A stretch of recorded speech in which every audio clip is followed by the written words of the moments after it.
Hello friends, welcome to my channel Learning with पुष्पांजलि Chaliha and I am पुष्पांजलि Chaliha.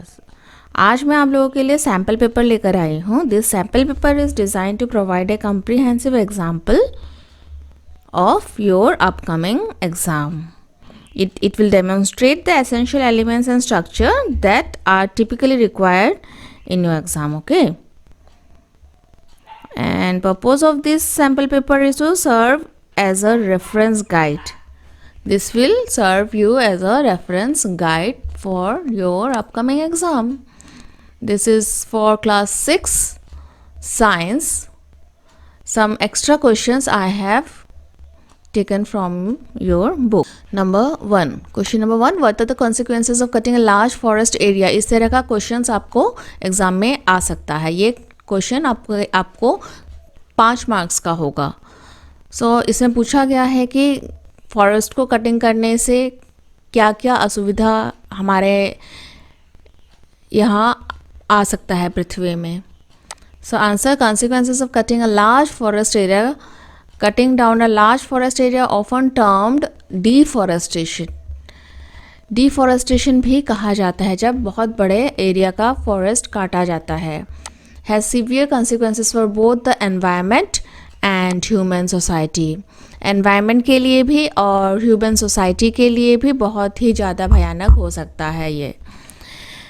Environmental impacts. Environment में क्या क्या इम्पैक्ट्स पड़ सकते हैं. क्लाइमेट चेंज हो सकता है. Forest absorb carbon dioxide a greenhouse gas. Carbon dioxide जो है वो ग्रीन हाउस गैस बोला जाता है उसे. वो जो है फॉरेस्ट एब्जॉर्ब करती है क्योंकि हमें कार्बन डाइऑक्साइड ज़्यादा नहीं चाहिए होता है. Deforestation releases this carbon into the atmosphere contributing to global warming. Deforestation के कारण कार्बन जो है ये एटमॉस्फेयर में चली जाती है और ग्लोबल वार्मिंग इसी कारण से होती है.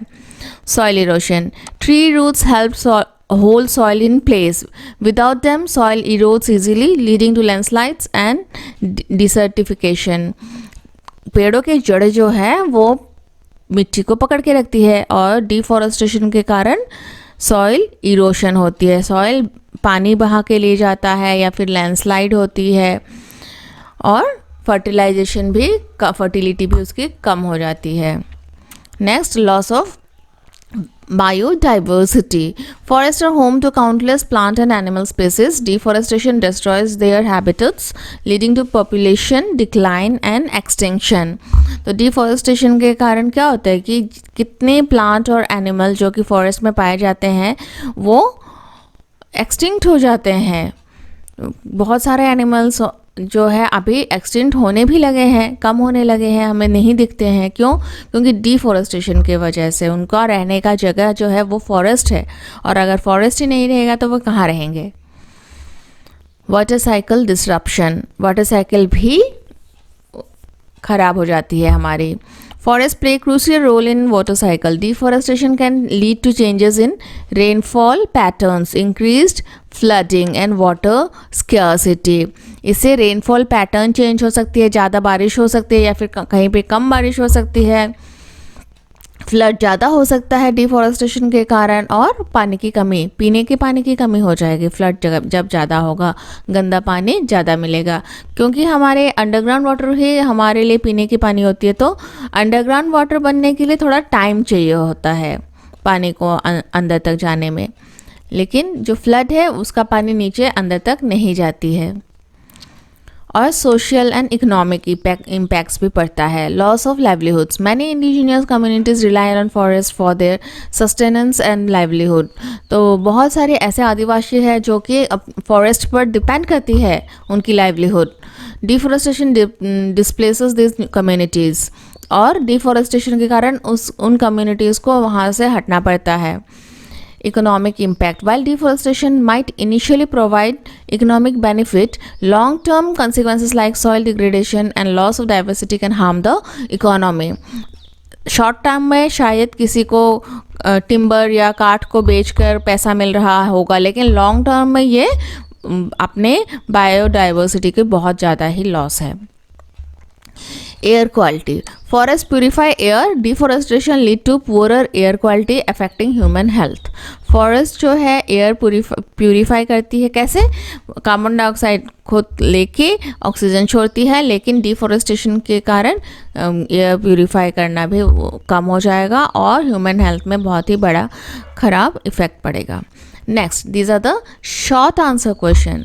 What is the two most widely used fuel for vehicle? Vehicles में ज़्यादातर हमने देखा है कि petrol and diesel are the most widely use fuel for vehicle. ये 1 मार्क्स का क्वेश्चन है, सिर्फ आपको शॉर्ट में लिखना है answer. Which fossil fuels are obtained from petroleum? Petrol, diesel and kerosene. These are obtained from petroleum. What is the primary use of natural gas? Answer, cooking and generating electricity. Okay, ये NCERT book की ही है और ये exam में पहले भी आ चुका है। Question number 4, why is compressed natural gas considered a cleaner fuel compare to petrol और diesel? CNG is compressed natural gas यानी कि CNG is considered a cleaner fuel because it provides fewer pollutants and greenhouse gases when burned. जब CNG burn होती है तो carbon dioxide कम छोड़ती है, इसीलिए CNG को ही क्लीनर फ्यूल बताया गया है। Question number 5, what is the main use of coal? Answer, the production of electricity is the main use of coal. Now, short answer type question. What is rainwater harvesting and how is it implemented in buildings? Answer, rainwater harvesting is the practice of collecting and storing rainwater for later use. In buildings, this is often done by setting up systems to capture rainwater from roofs or other surfaces and directing it into storage tanks. This stored water can be used for various purposes such as irrigation, flushing toilets, or even drinking, depending on the level of treatment it receives. तो एक प्रश्न है कि what is rain water harvesting, क्या होता है और इसे कैसे बिल्डिंग्स में भी हम लोग अप्लाई कर सकते हैं। पहले के ज़माने के घरों में तो अप्लाई होता था, रूफ़ का पानी आ जाता था, लेकिन अभी बिल्डिंग्स में क्या कर सकते हैं रेन वाटर को हार्वेस्ट करने के लिए। तो इसमें बताया गया है कि rain water harvesting is the practice of collecting store, ये एक प्रैक्टिस है जिसमें कि हम लोग रेन वाटर को स्टोर करके उसे यूज़ करते हैं। तो हम बिल्डिंग में क्या कर सकते हैं कि एक सिस्टम बना सकते हैं रूफ में, ताकि वो पूरा पानी कलेक्ट करके एक टैंक में भर जाए और उसे हम लोग इरिगेशन के लिए, पेड़ पौधों को सिंचाई के लिए, या फिर टॉयलेट फ्लश के लिए, या फिर पीने के लिए हम लोग यूज़ कर सकते हैं। Next, question number 2, describe the traditional water harvesting system used in Rajasthan and Gujarat. Rajasthan और गुजरात से आप लोग कौन कौन से हैं मुझे ज़रूर बताइए कमेंट बॉक्स में। और वहाँ पे ट्रेडिशनली कुछ रेन वाटर हार्वेस्टिंग का नियम है जो कि हमने लास्ट टाइम भी एक लेसन में पढ़ा हुआ था, तो वो कौन सा है। हमें पता है कि इन एरिया में बारिश कम होती है, तो उनका एक ट्रेडिशनल वे है जिसमें कि रेन वाटर को हार्वेस्टिंग करते हैं। In Rajasthan and Gujarat traditional water harvesting systems include step wells known as bawadi in Rajasthan and vav in Gujarat. These step wells are deep vertical wells with steps leading down to the water.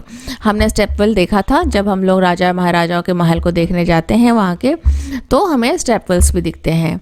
They collect rain water as well as water that seeps from nearby lakes, ponds and reverse.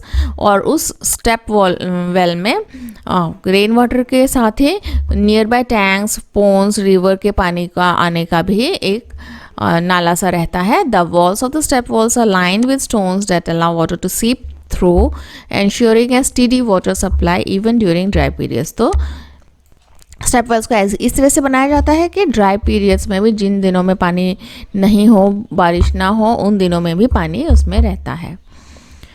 Question number 3, how does the sun contribute to the drying process of food items such as chilies or mangoes? तो हम जब आम या फिर मिर्च सुखाते हैं तो उससे सन का क्या कंट्रीब्यूशन होता है? Answer, the sun contributes to the drying process by providing heat that promotes the evaporation of moisture from food items.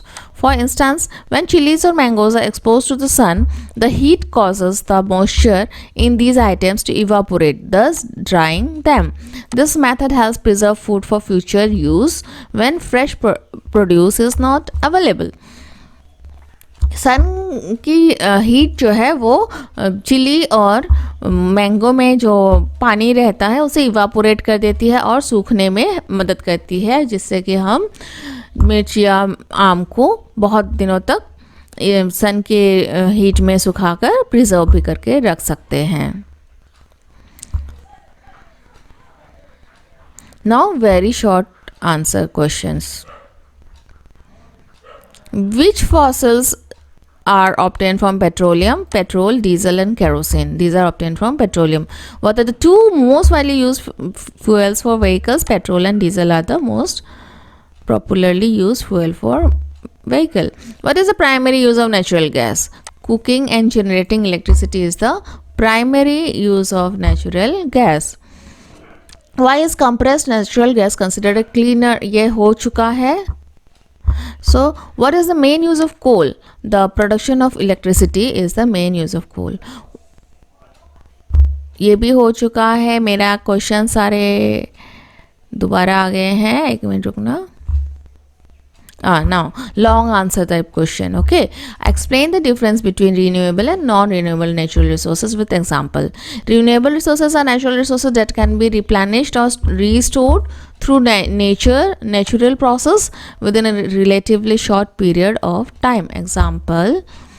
Example भी आप डालिए. जब आपको लॉन्ग क्वेश्चन का आंसर लिखने के लिए बोल रहे हैं वो 5 मार्क्स का होगा, तो आपको सिर्फ डेफिनेशन लिखने से नहीं होगा. डेफिनेशन इस तरह से लिख सकते हैं कि renewable resources are natural resources that can be replenished और restore through natural process within a relatively short period of time.